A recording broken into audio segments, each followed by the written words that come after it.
Hi friend, welcome to the Quiet Connections podcast.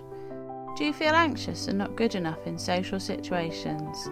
Feel like you're weird, broken or don't fit in? You are not alone. Join Hayley and Stacey on a journey to quiet confidence, picking up key insights to help you feel more calm and confident, so you can finally speak up, join in and feel like you belong too.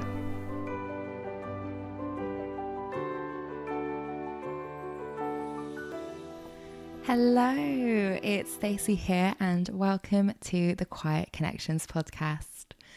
Are you looking for a relaxing way to help calm your thoughts, process your feelings, or express who you are? Well, a gentle writing practice might just be what you've been searching for. In today's episode, I speak with writer and wellbeing workshop facilitator Emily Wheeler, all about the benefits of writing for our wellbeing. We explore how writing can help with self-reflection, gaining clarity, expressing our needs, and Emily shares some wonderful quick tips to help you get started with writing today. So let's get to it. Hi Emily, it's so nice to have you join us today. How are you doing? Hiya. Yeah, I'm all right, thank you. How are you doing? I'm good. Yeah, I'm really looking forward to having a chat with you today and finding out more about how writing can benefit our well-being and how it can be a really good tool for those who are in our quiet community. So to start with, Emily, would you mind sharing with us a little bit about who you are and what you do? Yeah, so I'm based in Falmouth. I moved down here last summer and I run writing for wellbeing workshops and mindful journaling workshops, and I run those alongside my own freelance writing work. Amazing. So you've also just set up your own community interest company as well, haven't you? Yeah, so really recently in the last week or so, I've kind of transitioned into formally registering my community interest company, which is called Strength in Feathers. It's all about using writing for wellbeing, both in the community workshops that I do, as well as doing creating lots of resources for online. I love the name Strength in Feathers. You have to tell me, what was the inspiration behind that? Oh, thank you. I'm not completely sure. I think it kind of came from a few places that I've sort of brainstorming and ideas and things that I like. And I think when I sort of stumbled upon that one, I really liked it for it's sort of similar to strength in numbers, but then also I really like the idea of strength being able to be something quite delicate, and the feathers reminded me of sort of quills and writing and things like that. So I don't know quite how we got to it, but yeah, it just seemed right once I'd found it. Yeah, that's really beautiful. And I love the reference to how strength can be something more gentle. To me, that feels like an inner strength and a more compassionate and kinder approach that we can take to our well-being. Yeah, and I think it's really important. So much branding is all about being so out there and in your face, and sometimes it's nice to some of the most successful sort of companies and brands that really resonate with people sometimes are just simple. Yeah, I love that. And obviously that's the approach that we've taken here at Quiet Connections as well. So bring in that sense of calmness and celebrate those quieter qualities. Yeah, we've got similar colour schemes, haven't we? Kind Yeah. of, I think, very similar ideas. Yeah, I love it. Yeah. Okay, so what I'd love to know, Emily, is how writing has come to be a wellbeing practice for you. What has your journey been? I think I've always done writing and always really enjoyed it. Kind of when you get, I think when at school you kind of quite often get split into, are you a maths person or are you an Englishy person or are you sporty or are you arty and all that kind of thing, and which is such kind of silly segregations, but I was in English and writing was my thing because I felt comfortable with it. I think I used to do lots of writing stories and things with my mum when I was little. That's something that we kind of would have done. She's a primary school teacher. So we've got hundreds of little notebooks at home full of my stories about all sorts, which are always fun to go back and read. Oh, that's so lovely. Yeah, and then I kind of kept on with the English and writing theme and developed it more and more. And all my work kind of came to be around writing, and I was doing bits of copywriting for businesses as well as some creative writing. I did a creative writing master's and then sort of doing bits of creative writing on my own projects as well. And realised that while I was running the copywriting business and starting to teach writing to businesses about how they could do their website copy or their email marketing copy and things like that, I realised that actually what I enjoy most is the delivering workshops and working with people and building their confidence in their writing and communication and all that kind of thing. And I met some amazing women who worked in the wellbeing industry and realised that that's so important to me.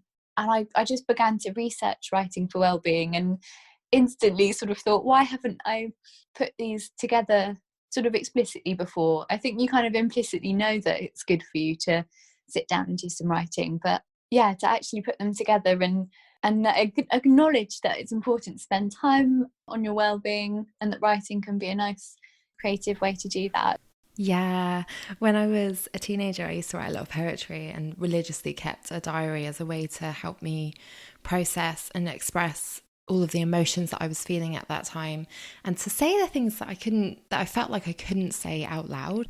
And it's something that I still enjoy doing today as a way to help me explore and look at some of the underlying feelings or emotions that I might be experiencing, and to bring those up to the surface, to get to know them a little bit more, understand how or what might be going on for me, how I'm feeling, and using it as a way to, I think, just really help get to know myself a little bit more. And I think it can be a great tool for us to use in order to do that. Yeah, it's a really nice self-reflective practice to develop. And once you get into it, it's quite easy as well. To begin with, it feels a bit strange, but once it becomes a normal thing to do, it's really lovely. I'm sure people who've tried meditation have maybe felt the same way, that to begin with it feels a bit of an unusual thing to do because we haven't trained ourselves to do it before. Yeah. But then it becomes really valuable and kind of second nature.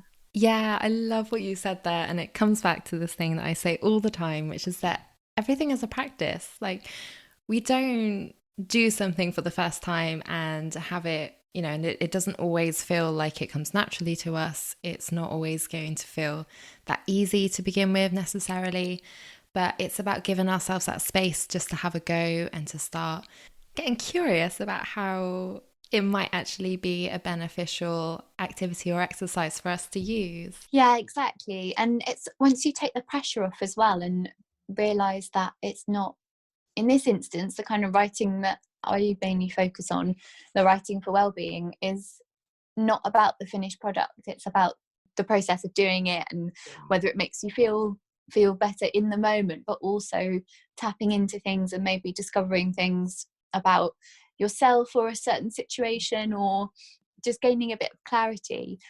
That's the important thing. You're not trying to create a beautiful masterpiece bit of writing that everyone's going to read.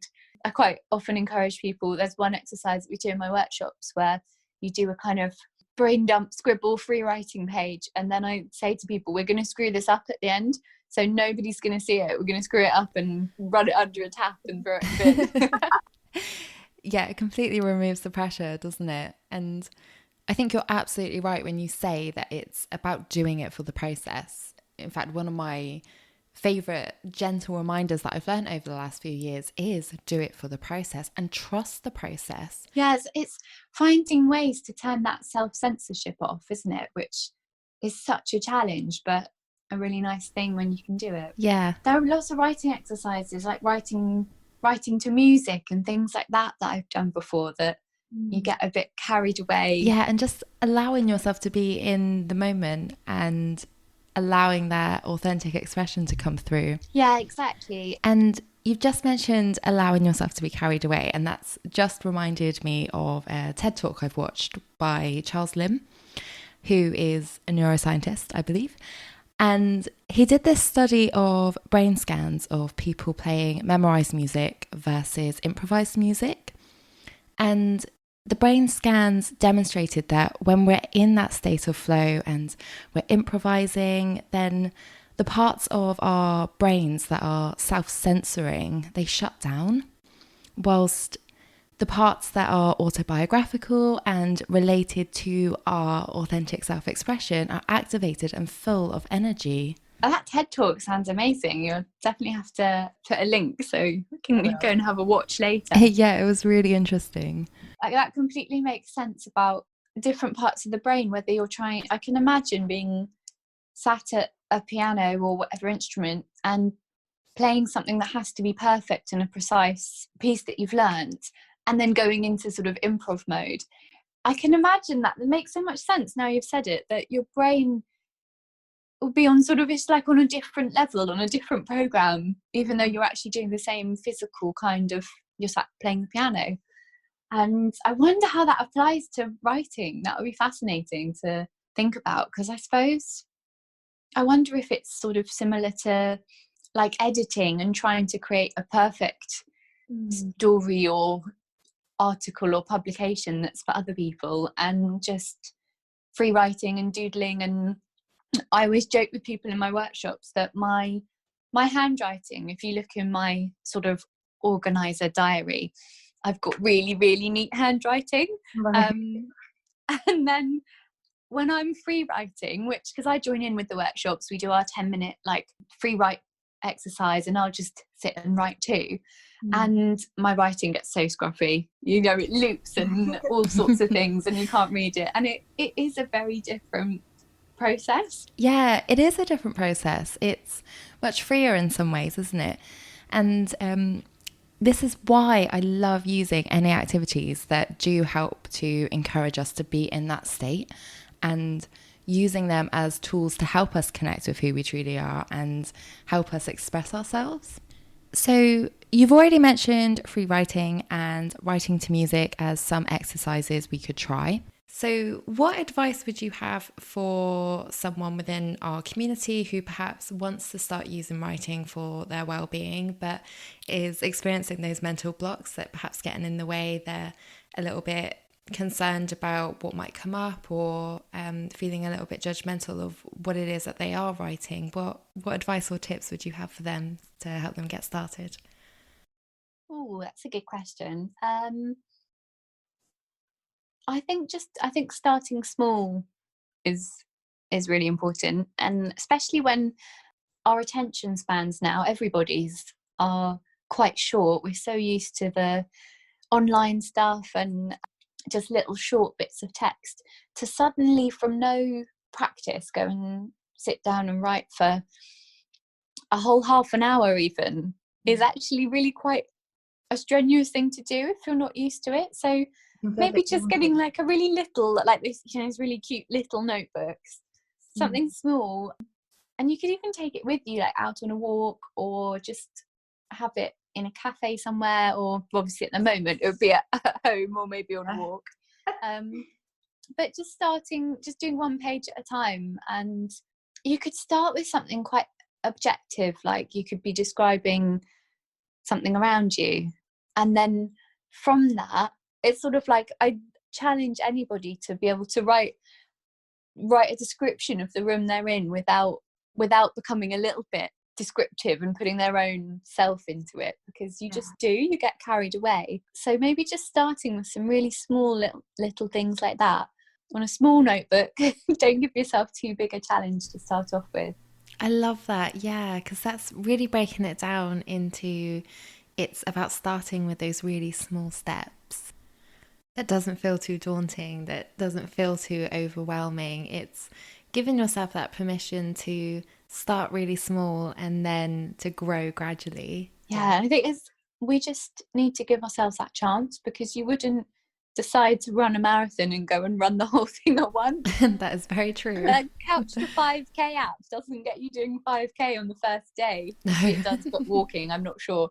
It shows how long it's been since I tried to do it. Yeah, I completely agree with that, and that's very much the approach that we like to take here as well. We call it our comfort zone stretch. Yeah, that's a perfect way of describing it. Just take the first step. There's a lovely Charlie Mackesy drawing at the moment, isn't there, going around being, I can't see the way forward, but I can see just the next step. And that's enough. You can take that. Yeah, I love his illustrations. Yeah, me too. So, as you know, many of the people that we work with struggle with expressing their needs or voicing their thoughts or their feelings. Mind blank is a common experience for a lot of us, especially in those situations where we feel uncomfortable. And you've already mentioned earlier that regular writing practices can help offer us a sense of clarity and reflection.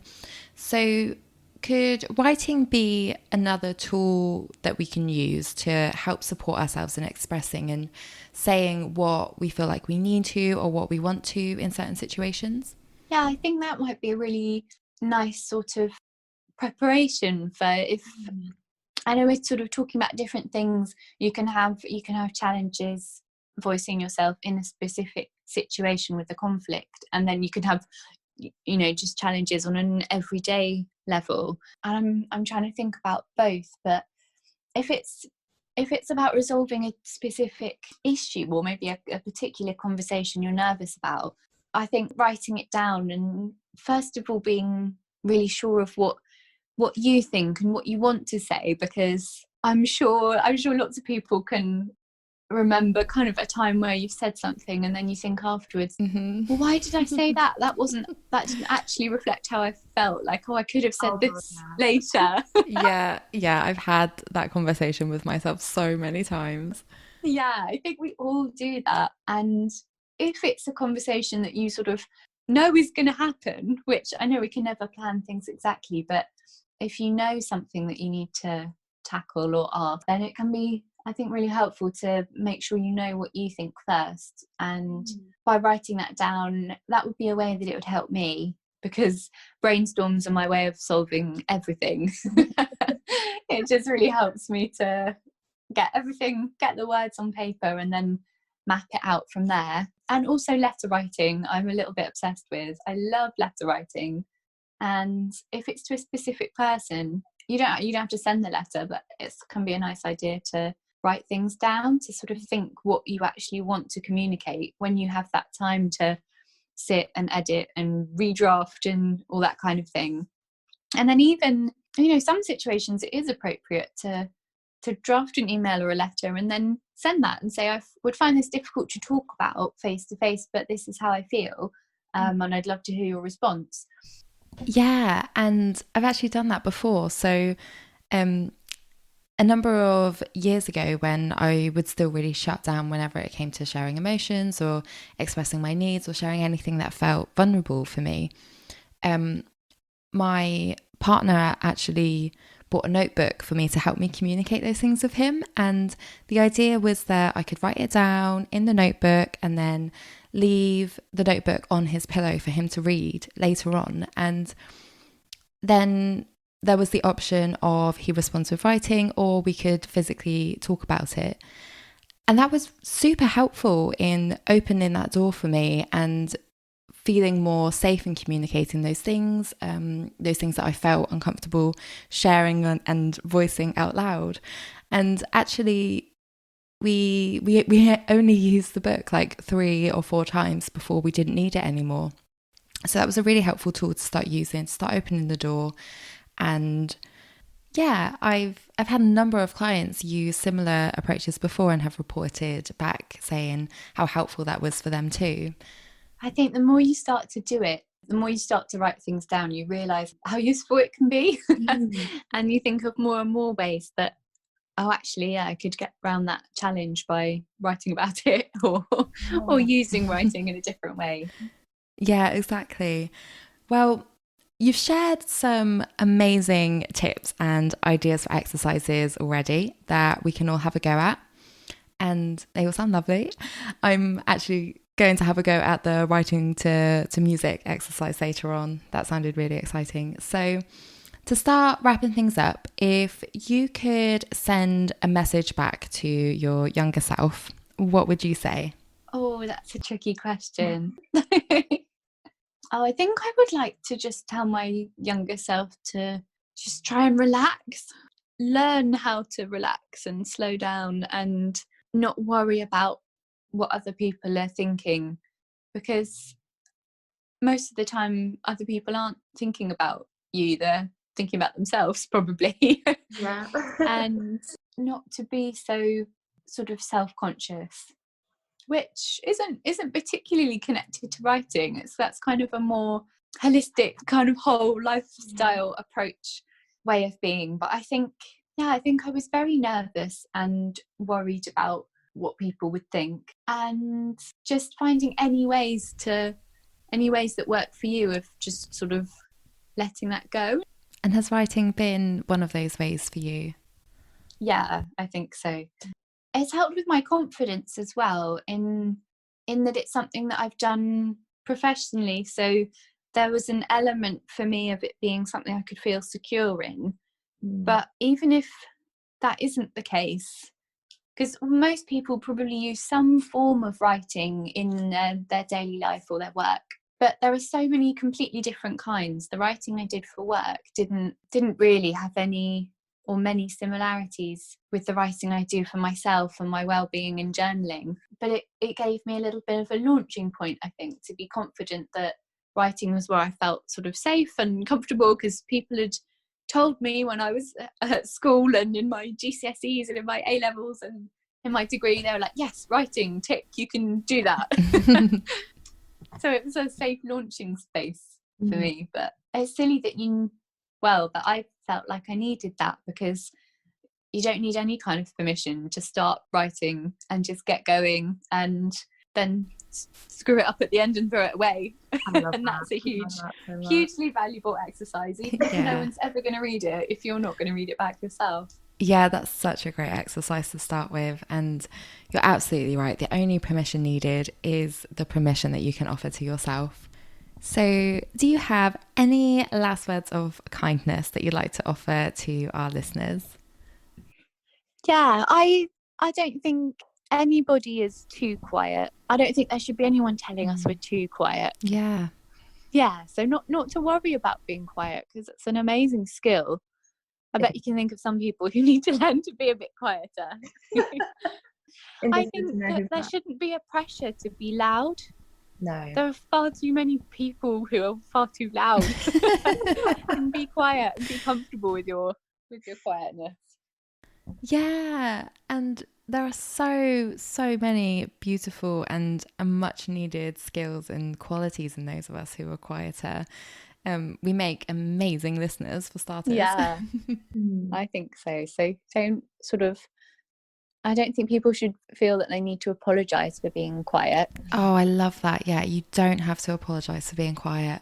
It's only if you feel it's limiting yourself, and then you can find small ways to kind of unlimit yourself. Exactly. And it's recognising the difference between growing because it serves and benefits us, and shifting those unhelpful beliefs whilst embracing our true selves, versus feeling like we have to change because we think that we're just not good enough. But the truth is that, you know, the world needs those of us who are more quiet, and the qualities that we bring with that. Yeah, definitely. I think it's a very, and that actually comes right back to what we were saying at the beginning about the kind of branding that I've settled on for my Strength in Feathers community interest company, is that combining the strength and the confidence and feeling really sort of grounded and settled with, actually, it can be something quiet and delicate like a feather, and it doesn't need to be loud and brash and in your face, but it can still be really quite confident and strong. We're just a bunch of feathers. We're just floaty feathers. I love that. Or grounded feathers, whatever. Well, it's been an absolute pleasure speaking with you, Emily, and I can't thank you enough for coming on and sharing your thoughts with us. Oh, well, thank you for having me. And I think there are so many shared values between between Quiet Connections and between what I'm starting up with Strength and Feathers. So I think it's so important to collaborate when we have those opportunities and talk to each other and share what we're excited about and all that kind of thing. So yeah, thank you for having me as well. Yeah, absolutely. Well, I hope you have a lovely day, and I'm sure we'll speak again soon. Yeah, and you. Okay, thanks. Bye. So if you'd like to find out more about any of Emily's writing for wellbeing workshops, then you can pop on over to her website, which is strengthandfeathers.com. Thank you so much for tuning in, and our next episode will be Hayley speaking with the amazing Vicky Otter, who is a wellbeing coach. This is an episode that you don't want to miss. They are getting into some really interesting pieces around why our thoughts are not our reality and how we can start to let go of feeling like we're not good enough. And in the meantime, stay connected.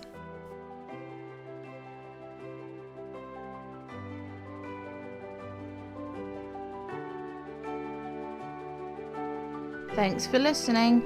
You can find the show notes from this episode at quietconnections.co.uk. If you found this episode helpful, then please tell a friend about it or share on social media. With gratitude for the support of the National Lottery Community Fund.